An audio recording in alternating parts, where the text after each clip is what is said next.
Hello दोस्तों, स्वागत है हमारे YouTube चैनल पर।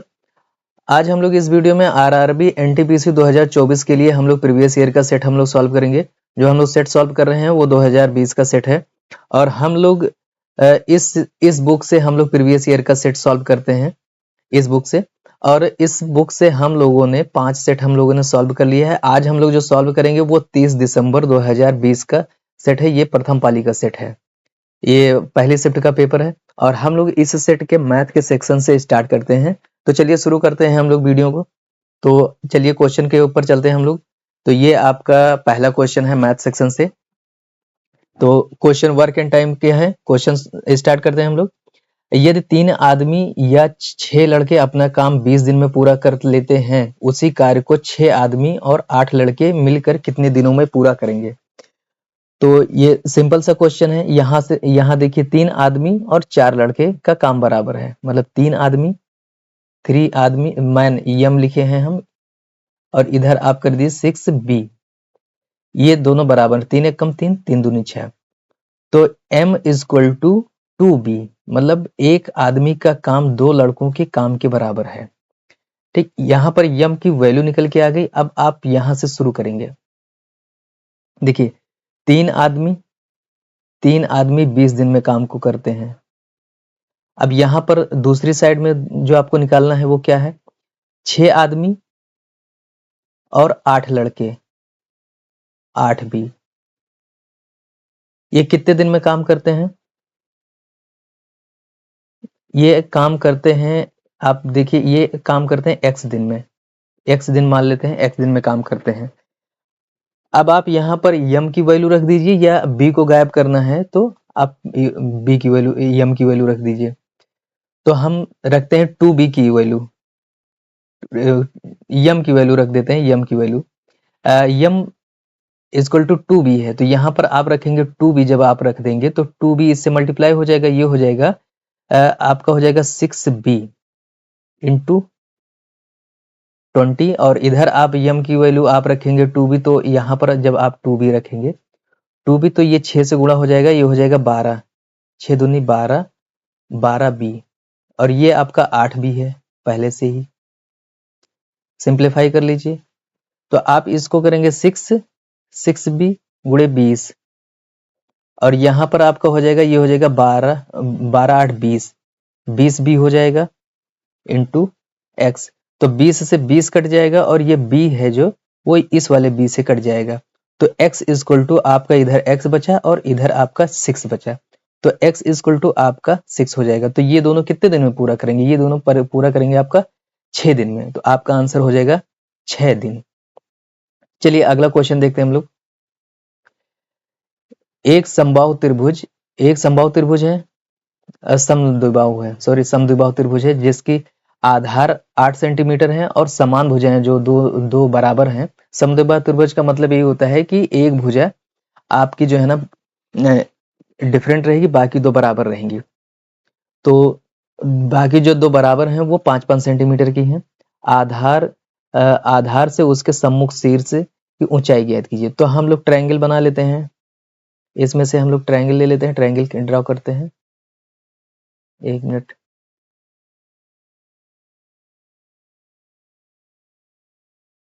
ये आपका ट्रायंगल हो गया। अब इसमें ये जो समद्विबाहु त्रिभुज है, समद्विबाहु त्रिभुज में ये आप मान लीजिए कि ये 5 सेंटीमीटर है और ये भी 5 सेंटीमीटर है, ये आपका 8 सेंटीमीटर है, 8 सेंटीमीटर हो गया। अब कह रहा है शीर्ष से ऊंचाई इसकी, यहां से आपको ये ऊंचाई आपको निकालनी है, ये ऊंचाई। तो देखिए जब आप इस पर जब लंब डालेंगे तो ये बीच से डिवाइड करेगा। ये अगर पूरा 8 सेंटीमीटर है तो यहाँ से यहाँ ये आपका 4 सेंटीमीटर हो जाएगा, आधा हो जाएगा इसका। ये पूरा अगर 8 सेंटीमीटर है तो यहाँ से यहाँ तक का आपका 4 सेंटीमीटर हो जाएगा। तो आप ये देखिए एक आपका त्रिभुज बन गया, ट्रायंगल बन गया है। ये ऐसे, ये 4 सेंटीमीटर है, ये 5 सेंटीमीटर है। तो आप जानते हैं पाइथागोरियन ट्रिपलेट, आप निकाल लीजिए इसे। 5 का स्क्वायर पाइथागोरस प्रमेय लगा करके, x का स्क्वायर अगर ये x है तो आप इसको निकालेंगे तो आपका आ जाएगा x इक्वल टू 3। तो ये आपका हो जाएगा 3। तो ऊंचाई जो आपकी निकल के आएगी वो कितना निकल के आएगी, 3 सेंटीमीटर आ गई। आपका आंसर सेकेंड ऑप्शन। चलिए अगला क्वेश्चन देखते हैं हम लोग। अगला क्वेश्चन देखिए, इसको जो है ना परिमेय में चेंज करना है, परिमेय के रूप में लिखना है, मतलब बटे के फॉर्मेट में लिखना है। देखिए जब कोई संख्या बार बार रिपीट हो रही है तो उसके ऊपर बार लगा दिया जाता है रिपीटेशन को रोकने के लिए। जैसे देखिए 23 बार बार रिपीट हो रहा है तो 0.23 इसके ऊपर बार लगा देते हैं। अब इसको बार हटाने का रूल ये होता है कि बार और दशमलव दोनों जो है ना हटता जब है, जब आप नीचे आप इसके जो डिनोमिनेटर में जितने के ऊपर बार होगा उतने 9 आप कर देंगे, तो ये आपका जो है ना परिमेय में चेंज हो जाएगा। ये रूल होता है, जितने डिजिट के ऊपर बार लगा है उतने पे आप उतने 9 को नीचे रख देंगे, बस वही आपका आंसर हो जाएगा। ये हो गया आपका फर्स्ट ऑप्शन। चलिए अगला क्वेश्चन देख लेते हैं हम लोग। हाँ, अगला क्वेश्चन ये डायग्राम है, इसके बेसिस पर आपको करना है। देखिए जो आपका जो ट्रायंगल है, ट्रायंगल में ये आपका जो है वो ए है, ये आपका बी है, ये आपका सी है, ये डी है, और यहां पर जो आपका पॉइंट है ये ई है, ये पॉइंट ई है। तो इसमें आप इसको लिख देंगे B A C equal to 30 degree है, ये आपका 30 डिग्री हो जाएगा। और ए बी सी आपका ये 50 डिग्री है। सी डी ई, सी और डी ई ये आपका 25 डिग्री है। आपको निकालना क्या है, इस एंगल को निकालना है। तो इस एंगल को अगर निकालना है तो आप पहले देखिए, एक रूल होता है, अगर ये ट्रायंगल है, अगर आपको ये एंगल और ये एंगल मालूम है, ये अगर मान लिया अल्फा है और ये आपका एंगल बीटा है, तो जो उसके बाहर का कोण होगा, ठीक है, बाहर का कोण वो अल्फा प्लस बीटा होता है। बस यही रूल यहाँ पर लगाना है, अल्फा प्लस बीटा बाहरी कोण। अब इस देखिए इस त्रिभुज के बाहरी कोण क्या है, इस त्रिभुज के बाहर ये ऐसे आपका ट्रायंगल है, इस ट्रायंगल के बाहर कोण ये जा रहा है, तो आप ये दोनों मालूम है, इन्हीं दोनों का सम ये हो जाएगा, तो आप इसको 50 30 80 हो जाएगा, ये एंगल 80 हो गया। अब ये चीज हो गया। अब यहां पर देखिए, अब ये आपका एक चीज और निकल के आ गया। अब ये दोनों एंगल मालूम है, यहाँ का बाहरी कोण मालूम है, तो इन दोनों को सम कर दीजिए। इन दोनों को सम करेंगे तो आपका ये एंगल निकल आएगा, मतलब आप 80 और 25 को ऐड कर देंगे। 80 और 25 को ऐड कर देंगे, कितना हो जाएगा, 105 हो जाएगा। तो आपका आंसर ए डी डिग्री आपका हो जाएगा 105 डिग्री। चलिए अगला क्वेश्चन देखते हैं। अगला क्वेश्चन, एक वस्तु को 138 रुपए में बेचने पर दुकानदार को 8% की हानि हुई, तो 4% कमाने के लिए वस्तु को कितने परसेंट पे बेचना होगा। देखिए ये आपका जो दिया हुआ है 8% की हानि होती है, और ये आपका है एसपी, ये है आपका एसपी दिया हुआ, सेलिंग प्राइस 138 रुपीज दिया है। आपको निकालना है वस्तु कितनी धनराशि में बेचा जाना चाहिए, तो फिर एसपी ही निकालना है, जो इस पे एसपी आएगा उसको निकालना है। तो आप पहले आपको एसपी निकालना है, तो ये देखिए 138 100 में से आप 100 माइनस 8 करेंगे, कितना हो जाएगा, क्योंकि हानि हो रही है, तो आप निकालेंगे तो ये आ जाएगा 92। फिर आपको निकालना क्या है, 104 का मतलब 4% का लाभ होता है, तो आप 100 प्लस 4 आपको निकालना है, तो आप यहाँ पर मल्टीप्लाई कर देंगे 104 से, 104 से मल्टीप्लाई कर देंगे। जब आप मल्टीप्लाई करिए देखिए ये कट रहा है, ये आपका जो है ना इसे कट रहा है, 4 से आप काटेंगे, तो 4 से इसको काटेंगे तो 4 दूनी 8, 4 छंग 24, इसको काटेंगे 4 से तो 4 दूनी 8, 4 तीन 12। अब इससे आप इसको जब काटेंगे, ये 23 से ये जो है ना कट रहा है, 23 से ये जब आपका कटेगा, काटने के बाद में ये आपका पूरा टोटल आ जाएगा 156। 156 आपका जो आंसर हो जाएगा 156 हो जाएगा। चलिए अगला क्वेश्चन देखते हैं। दो पासों को एक साथ फेंका गया है, दो पासा है, उन पे अंकित अंकों का योग। देखिए जो पासा होते हैं डाइस, उस पर जो है ना 1 से लेकर के 6 तक अंक खुदे हुए होते हैं, 6 तक अंक खुदे हुए होते हैं। आप ऐसे मान लीजिए ये डाइस है, 3 फेस दिख रहे हैं, इस पे डिफरेंट डिफरेंट होते हैं, तो एक डाइस इधर भी है, एक डाइस इधर है, तो इस पर जो है ना जो खुदे हुए अंक हैं वो दोनों का सम, जब सम देखिए जब इधर भी 6 होगा इधर भी 6 होगा तभी 6 इसका और 6 इसका मिल करके तभी 12 बनेगा। अगर इधर 6 है इधर एक डिजिट अगर कम हो गया तो नहीं बनेगा। तो ऐसी पॉसिबिलिटी केवल एक बार ही आएगी, ऐसी पॉसिबिलिटी जो दोनों का योग करने पर 6 इधर 6 इधर दोनों सेम आए तब जा करके 12 होगा, उससे कम पे नहीं होगा। और बाकी तो उससे कम ही है, तो उससे उससे कम पर नहीं बनेगा। तो पॉसिबिलिटी केवल एक है और टोटल पॉसिबिलिटी केवल है 6 इधर से है और 6 इधर से भी है। 6 बार इसको फेंका जाएगा, 6 बार इसको फेंका जाएगा और आएगा कितने बार? केवल एक बार आएगा। तो ये आपका हो जाएगा 1/36। आपका जो आंसर हो जाएगा थर्ड ऑप्शन हो जाएगा। चलिए अगला क्वेश्चन देखते हैं। हाँ, अगला क्वेश्चन ट्रिग्नोमेट्री से बहुत इजी क्वेश्चन है।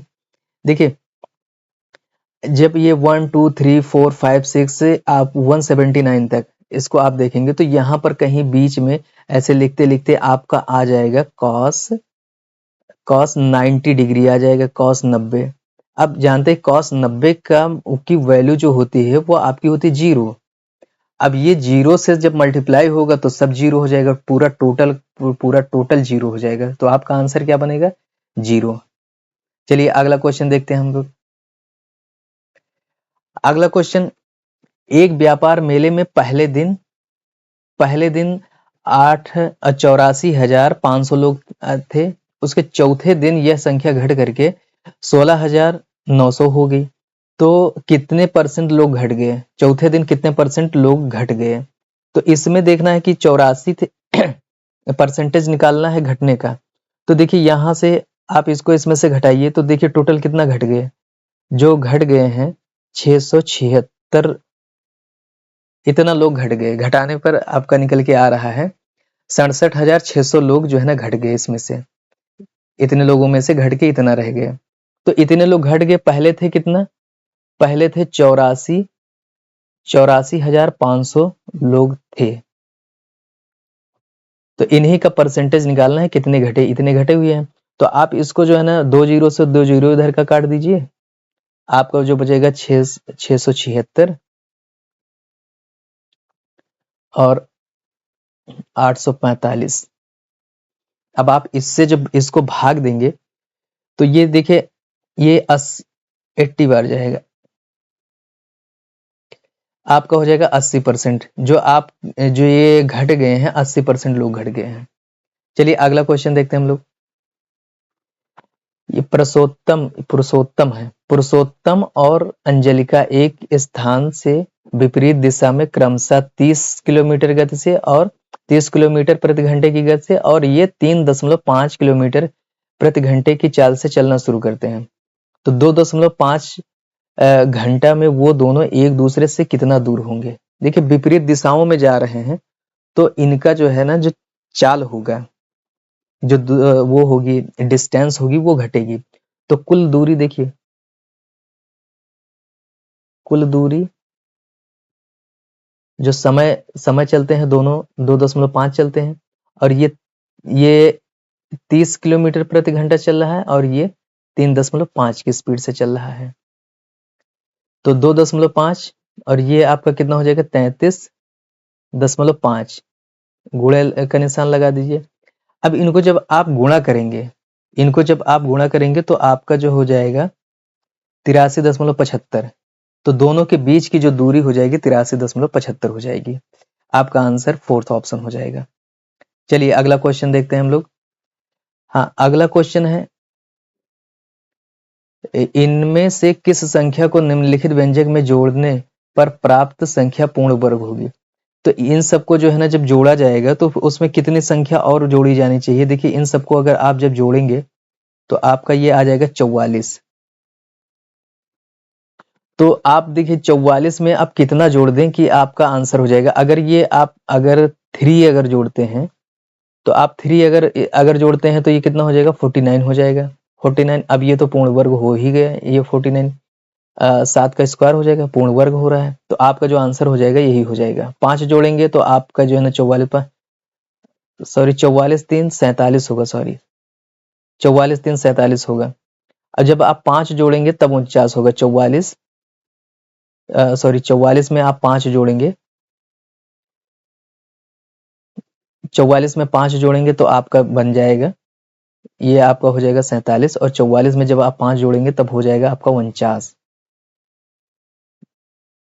44 में 5 जोड़ेंगे तो आपका हो जाएगा 49, और 49 होता है 7 का स्क्वायर, और ये जो 47 है, 47 किसी का स्क्वायर नहीं होता है। तो आपका जो आंसर हो जाएगा, आपका आंसर हो जाएगा 5, सेकेंड ऑप्शन। चलिए अगला क्वेश्चन देखते हैं हम लोग अगला क्वेश्चन देखते हैं। ये सिंप्लीफिकेशन का क्वेश्चन है। तो हम लोग पहले एक एक ब्रैकेट को हम लोग सॉल्व करेंगे इसमें। तो पहले हम लोग इस ब्रैकेट को सॉल्व करते हैं। तो इस ब्रैकेट में देखिए बॉडमास रूल से हम लोग सॉल्व करेंगे। तो बॉडमास के अकॉर्डिंग पहले हम लोग डिवीजन को सॉल्व करेंगे। तो ये इस डिवीजन को हम लोग सॉल्व करेंगे। तो ये 4 से 16 को डिवाइड होगा, तो यहाँ पे 4 बचेगा, -4, और ये +4 है तो ये कट जाएगा। तो यहाँ पर इस ब्रैकेट की जो वैल्यू हो जाएगी, केवल और केवल आपकी जो है ना 3 और 2 और 3 बचेगा। मतलब यहाँ की वैल्यू जो आपकी हो जाएगी 5 हो जाएगी इस ब्रैकेट के अंदर की। तो हम लोग इसको, यहाँ की वैल्यू को हम लोग केवल 5 लिख देते हैं। इतने की पूरी की वैल्यू जो बनेगी इस ब्रैकेट की 5 बनेगी। और इसको सॉल्व करते हैं, इस ब्रैकेट को सॉल्व करेंगे। तो यहाँ पर 8 7 56, 1 57, ये हो जाएगी 57 केवल। और इस ब्रैकेट को जब आप सॉल्व करेंगे तो ये देखिए 5 3 8 हो जाएगा, 8 में से 4 घटेगा, केवल ये 4 बचेगा यहाँ पर। और इसको जब आप सॉल्व करेंगे तो देखिए 9 चौके 36, 36 में से आप 17 को घटाएंगे, -36, 36 में से 17 को घटाएंगे तो आपका हो जाएगा 19। तो इस ब्रैकेट में आपको जो है ना मिल जाएगा -19, -19 हो जाएगा। अब आप देखिए यहाँ पर आप इसकी वैल्यू लिख लेते हैं हम लोग। हाँ, देखिए ये जो है ना 57, 57 को कौन से 19 से भाग दिया जा रहा है, यहाँ पर इसमें भाग दिया जाएगा तो ये पूरा हो जाएगा 19 या 57। तो इतने पूरे की वैल्यू जो आपकी हो गई वो हो जाएगी 3 वैल्यू हो जाएगी, 3 वैल्यू, ये यहाँ से यहाँ तक की इसकी वैल्यू आपकी 3 हो जाएगी। अब आप इसको जो है ना लिख लीजिए, इसकी वैल्यू कितना आई, 5 हो गई। यहाँ इस ब्रैकेट की यहाँ से यहाँ तक इसकी 3 हो गई। मल्टीप्लाई लगा हुआ है, मल्टीप्लाई का निशान लगा देंगे।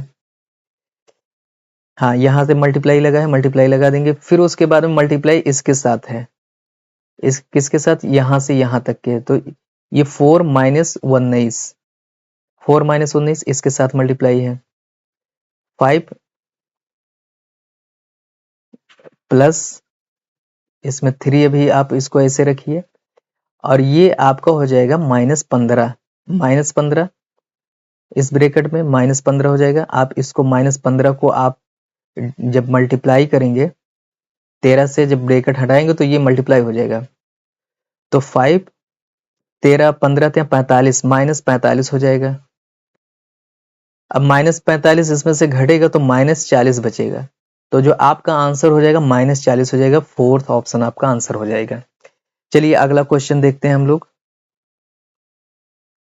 हाँ, अगला क्वेश्चन कॉस का जो रूल होता है, कॉस 180 प्लस, उसको हम लोग यूज करेंगे। 180 माइनस थीटा, जैसे आप जानते हैं कि cos 180 minus theta equal to क्या होता है, minus cos theta, minus cos theta होता है। तो यही चीज, यही रूल आप यहाँ पर अप्लाई, तो हम लोग इस क्वेश्चन में यही रूल हम लोग लगाएंगे। और इस रूल को लगाने के लिए केवल हम लोग इन दो स्टेप में केवल हम लोग अप्लाई करेंगे। तो इन इन क्वेश्चन में अप्लाई करने के लिए हम लोग क्या करेंगे, देखिए यहाँ पर देखिए कॉस, इस स्टेप में अगर हम लोग अप्लाई करेंगे इसको, तो देखिए कॉस 180 माइनस अगर हम लोग 12 करते हैं तो क्या हो जाएगा, ये कॉस, इसके जगह पर हम लोग ये चीज लिख सकते हैं ना। तो ये चीज जो है ना, जब अगर लिखेंगे इसकी वैल्यू क्या आएगी, कॉस 168 ही आएगी ना।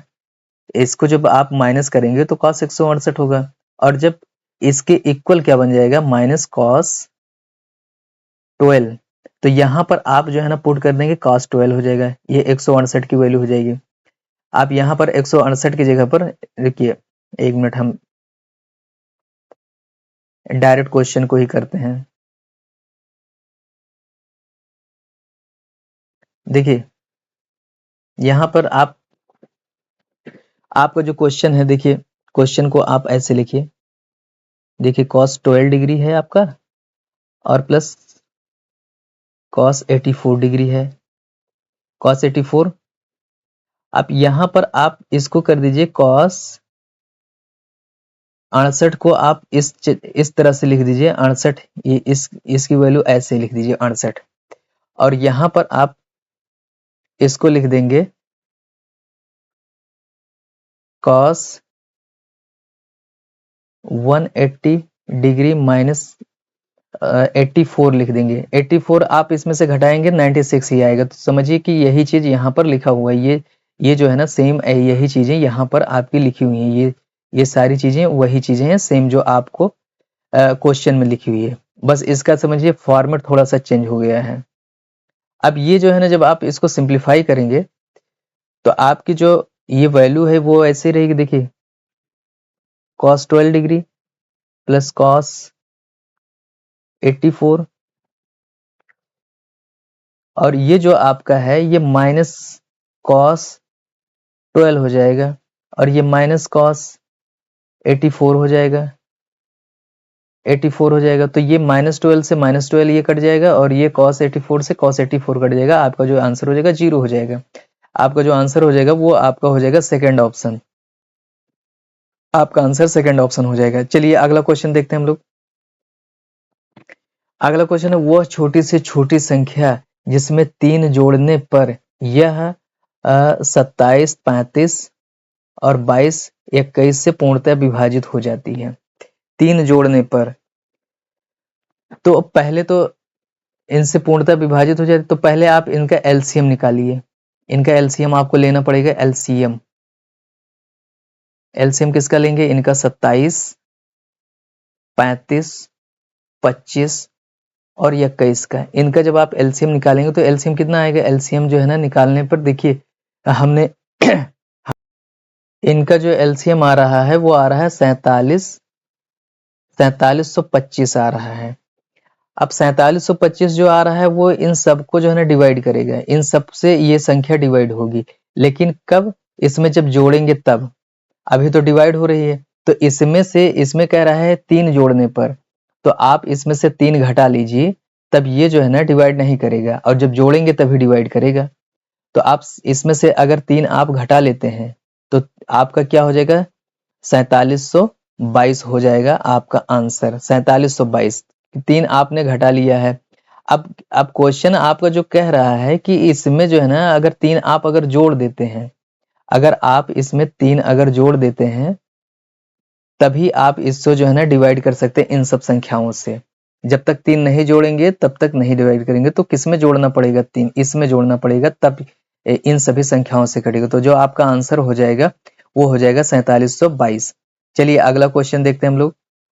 अगला क्वेश्चन, यदि माध्य जो मीन है उसका जो है ना वो आपका दिया है 40, और मानक विचलन मतलब स्टैंडर्ड डेविएशन एसडी जिसे कहते हैं, एसडी आपका जो है ना 5 दिया हुआ है, तो विचरण गुणांक आपको निकालना है।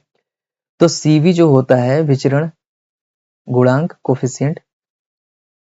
कोफिशिएंट ऑफ वेरिएशन, तो ये आपका हो जाता है मानक विचलन मतलब standard deviation equal to mean मतलब माध्य इनटू 100। ये आपका जो है ना फार्मूला होता है। तो आप एसडी की वैल्यू 5 दी हुई है और ये 40 आपका है, आप कर दीजिए। तो आप इसको जब डिवाइड करेंगे तो आपका देखिए 1 0 से 1 0 कट जाएगा, 2 1 कम 2, 2 पंचे 10, ये 5 हो गया। तो ये 5 और ये 5 हो जाएगा 25 बटे 2। आप इसको डिवाइड करेंगे तो 12 दूना 24, 12.5% हो जाएगा। 12.5% आपका हो जाएगा विचरण गुणांक, वो कोफिशिएंट ऑफ वेरिएशन। अगला क्वेश्चन देखते हैं हम लोग। एक दुकानदार 2 खिलौने प्रत्येक को 990 रुपए में बेचा। प्रत्येक खिलौने पर उसे पहले खिलौने पर 10% का लाभ हुआ, दूसरे पर 10% की हानि हुई। तो लाभ या हानि कुल परसेंटेज। तो ऐसी स्थिति में आप जानते हैं x/100 का स्क्वायर, सॉरी x, ये आपका जो है ना फार्मूला होता है, ट्रिक होती है, x² अपॉन 100। तो आप 10 × 10 कर देंगे, माइनस लगा देंगे। माइनस का मतलब होता है हानि। हमेशा ऐसे कंडीशन में बराबर लाभ है और बराबर अगर हानि हो रही है तो हमेशा हानि ही होती है। देखिए -1 आ जाएगा, 1% की हानि होगी। माइनस का मतलब हानि, 1% की हानि होगी। चलिए अगला क्वेश्चन देखते हैं हम लोग। अगला क्वेश्चन है सबसे लंबे खंभे की लंबाई ज्ञात कीजिए जिसे 30 मीटर, 15 मीटर, 10 मीटर लंबी बीमाओं वाले कमरे में रखा जा सकता है। तो कमरे की जो लंबाई चौड़ाई ऊंचाई ये है, उसमें लंबा से लंबा। अब जैसे ये आपकी स्क्रीन की स्लाइड है, तो अगर कोई भी चीज अगर ऐसे इससे, एक मिनट,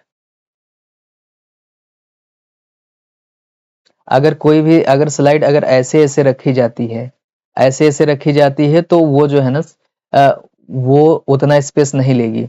और अगर ऐसे ऐसे रखा जाता है तो ये ज्यादा ज्यादा लंबी से लंबी रखी जाएगी, तो ये डायगोनली रखी जाती है।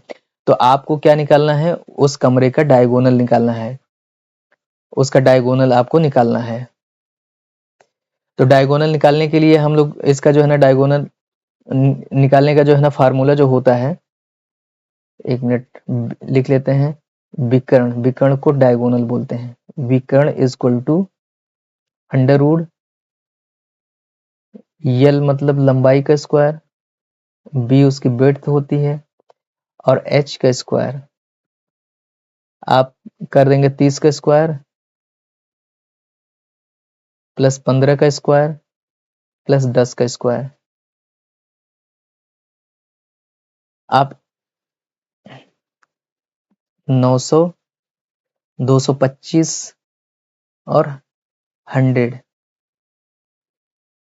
तो ये कितना हो जाएगा,